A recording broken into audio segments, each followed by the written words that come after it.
আসসালামু আলাইকুম, আমার ইউটিউব চ্যানেলে সবাইকে স্বাগত। তো আশা করি সবাই ভালো আছেন। প্রতিদিনের ন্যায় আজও নতুন একটি ভিডিও নিয়ে আসছি।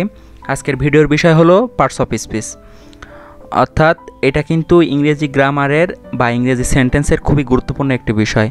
আমরা হয়তো অনেকেই জানি যে ইংলিশে এমন কোনো সেন্টেন্স নাই যে সেন্টেন্সে পার্টস অফ স্পিচের রুলস ফলো করে না, অর্থাৎ সেই সেন্টেন্সকে যদি আমরা পার্ট করি তাহলে পার্টস অফ স্পিচের যে ক্লাসিফিকেশান আছে সেই রুলসটা ফলো করে না এমন কোনো সেন্টেন্স নাই ইংলিশে। তো অবভিয়াসলি বুঝতে পারতেছেন যে আজকের বিষয়টা খুবই গুরুত্বপূর্ণ। তো আর বেশি কথা না বাড়িয়ে আমরা মূল ভিডিওতে চলে যাই।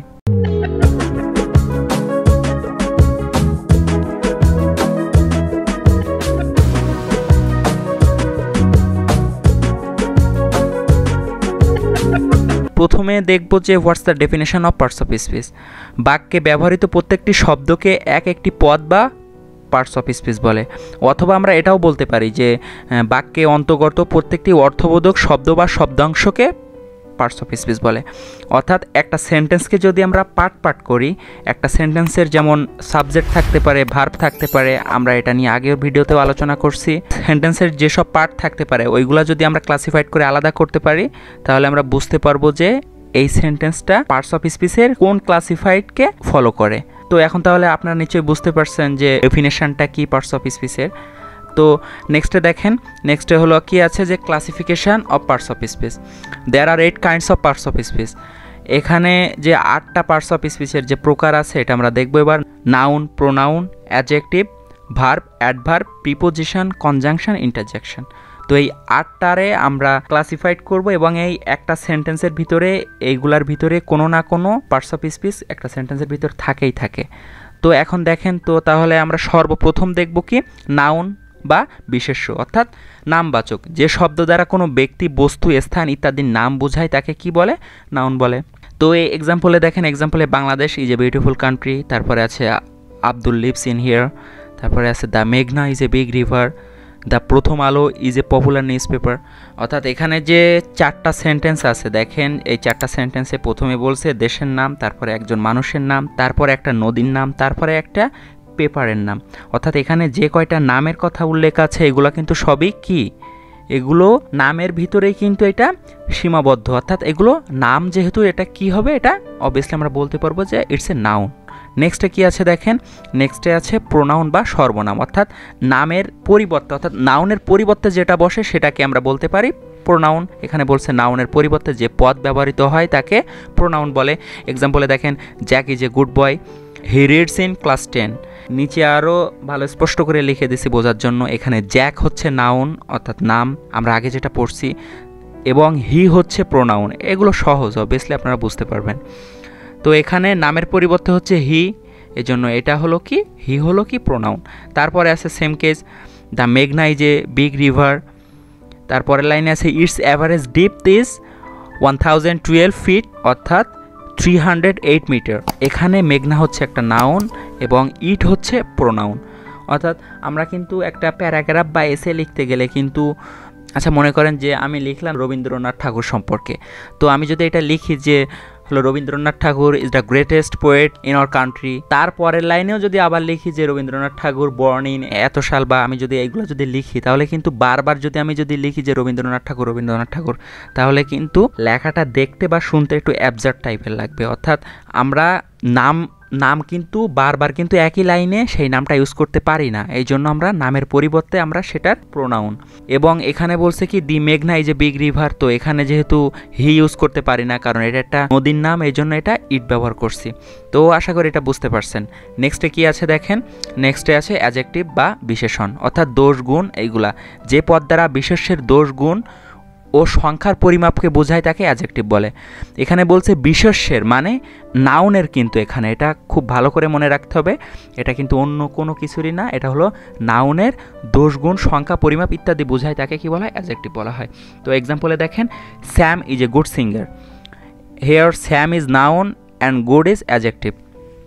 এখানে কিন্তু প্রথমে বলছে স্যাম, এটা তো নাম, এটা তো আমরা আগেও পড়ছি, এটা হলো কি, ইটস এ নাউন।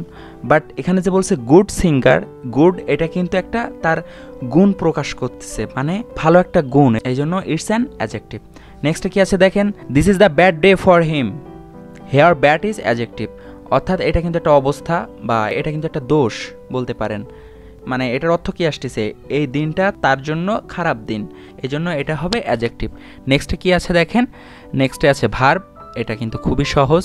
এটা দেখেন, যে পদ দ্বারা কোনো কিছু করা বোঝায় তাকে ভার্ব বলে। অর্থাৎ যদি আমরা কোনো কাজ করা বোঝাই, খাওয়া দাওয়া, তারপরে হেঁটে চলা, ঘুমানো, যে কোনো কিছু, যে কোনো কাজ, সেটাই হলো কি ভার্ব হবে। আমরা আমাদের প্রতিনিয়ত প্রতিদিন যেসব কাজ করি, যেসব করলে আমাদের একটা কাজ হয় বা এনার্জি বার্ন হয়, বলতে পারি যে সেগুলো সব কিছুই কী হবে, ভার্ব হবে। তো এখানে এক্সাম্পলে কি আছে, birds fly in the sky, here fly is verb. Fly মানে কি ওড়া, তো এটা অবভিয়াসলি একটা কাজ, এই জন্য এটা কি হবে, এটা হলো ভার্ব হবে। নবডি বিলিভস এ লায়ার, কেউ একজন মিথ্যুককে বিশ্বাস করে না। Here believes is verb. Believes মানে কি বিশ্বাস করা, অবভিয়াসলি এটা একটা কাজ, এই জন্য এটা কি হবে, এটা হলো ভার্ব হবে। আশা করি বুঝতে পারছেন।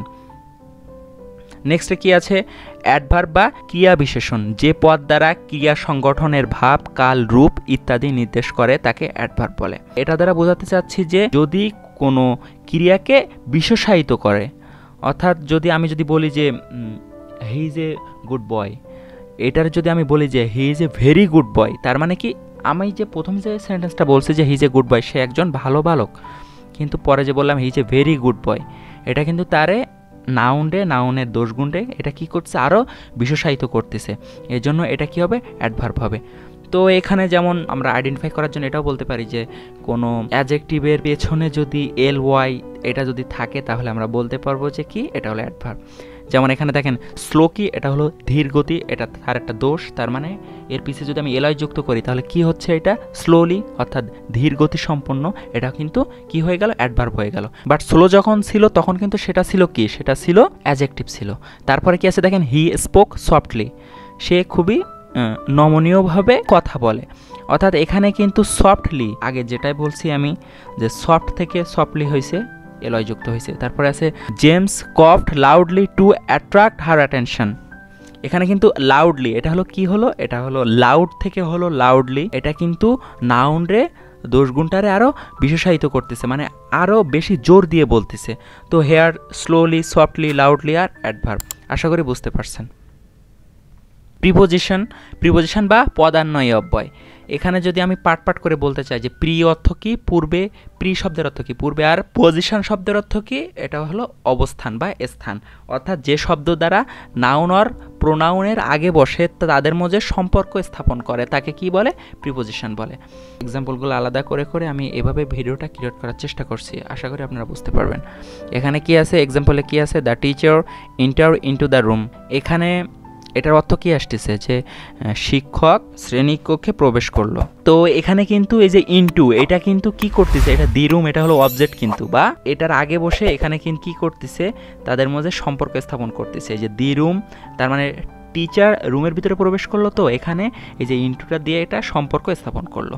এখানে লিস্ট প্রিপোজিশন, তো এখানে দেখেন at, in, on, into, by, with, without, between, among, over, upon, to, of, behind, from, below, under, etcetera, অর্থাৎ এখানে যে আমি যে লিস্টটা দিয়ে দিচ্ছি এইগুলার ভিতরে ম্যাক্সিমাম প্রিপোজিশন থাকে আর কি, মানে যেসব এক্সাম্পল আমাদের সামনে আসে 90% আমি বলতে পারি 80 to 90% এক্সাম্পল এখানেই থাকে। তো আমরা তো এতটুকু বুঝতে পারলাম যে প্রিপোজিশন হলো নাউন বা প্রোনাউনের আগে বসে তাদের মাঝে কি সম্পর্ক স্থাপন করে। তো নেক্সটে কি আছে দেখেন, নেক্সটে আছে কনজাংশন বা সংযোগমূলক। তো এটা আমরা সংজ্ঞা দেখি, যে শব্দ দ্বারা দুই বা ততোধিক সেন্টেন্সকে যুক্ত করে তাকে কনজাংশন বলে। এটা কিন্তু খুবই সহজ একটা পার্টস অফ স্পিচের একটা পার্ট। যেমন আমি যদি দুইটা সেন্টেন্স যদি যুক্ত করে দিই, এখানে কি বলছে, লিস্ট অফ কনজাংশনস, অর্থাৎ দুইটা সেন্টেন্স যদি অ্যান্ড, বাট, ওয়ার, এই তিনটা বা অথবা আরও বেশ কয়েকটা আছে, এইগুলা দিয়ে যদি দুইটা সেন্টেন্সকে অ্যাড করে দিই তাহলে আমরা বলতে পারবো কনজাংশনের রোল অ্যাপ্লাই করতেছে। যেমন এখানে এক্সাম্পলে দেখেন, Kajal went to market, she bought a novel, এখানে কিন্তু দুইটা সেন্টেন্স দিছে, কিন্তু এটা কিন্তু দুইটা সেন্টেন্স আলাদা করা দিছে। বাট এখানে যদি আফটার অ্যাডিং আমি যদি এটা অ্যাড করার পরে দেখেন কি আছে, Kajal went to market and bought a novel. তো এটা কিন্তু দুইটা সেন্টেন্সকে অ্যাড করে দিছে অ্যান্ড দিয়ে। তো আশা করি এটা বুঝতে পারছেন। নেক্সটে কি আছে দেখেন, নেক্সটে আছে ইন্টারজেকশন বা আবেগমূলক। এটা কিন্তু শেষ। যে বাক্য দ্বারা কোনো আবেগমূলক অর্থ প্রকাশ পায় তাকে ইন্টারজেকশন বলে। অর্থাৎ এখানে যদি এক্সাম্পল দেখি, কারণ এখানে বলতে চাচ্ছে যে কোনো মনের ভাব প্রকাশ পাচ্ছে, আবেগ প্রকাশ করতেছে, এটা হলো কি ইন্টারজেকশন। তো এখানে যদি আমরা এক্সাম্পল দেখি, দেখেন এখানে বলছে alas I am undone, she is offline ও she is online and hurrah we won. এখানে কিন্তু যে কয়টা সেন্টেন্স আছে সবগুলা কিন্তু মনের ভাব প্রকাশ পাচ্ছে বা আবেগ প্রকাশ পাচ্ছে, এজন্য এগুলা কি হচ্ছে, এগুলো হলো ইন্টারজেকশন। তো আজকের ভিডিওটা আমি সহজ করার চেষ্টা করছি, আশা করি সবাই বুঝতে পারছেন। যদি কোনো প্রশ্ন থাকে অবভিয়াসলি ভিডিওর শেষে আপনারা লিখে দিবেন। তো নেক্সট ভিডিওতে নতুন কোনো বিষয় নিয়ে আলোচনা করব। আজকের ভিডিওটা এই পর্যন্তই, অ্যান্ড আমার সাথে থাকার জন্য সকলকে ধন্যবাদ। আল্লাহ হাফেজ।